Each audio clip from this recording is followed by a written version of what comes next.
You ask Tiger to solve. This deals with linear equations with one unknown. The final result is x equals -8. Let's solve it step by step.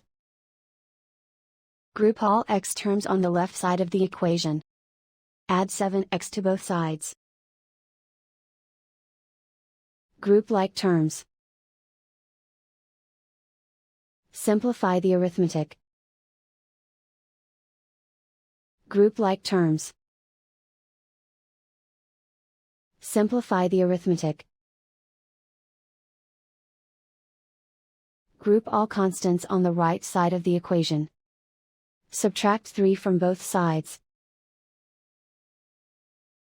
Simplify the arithmetic.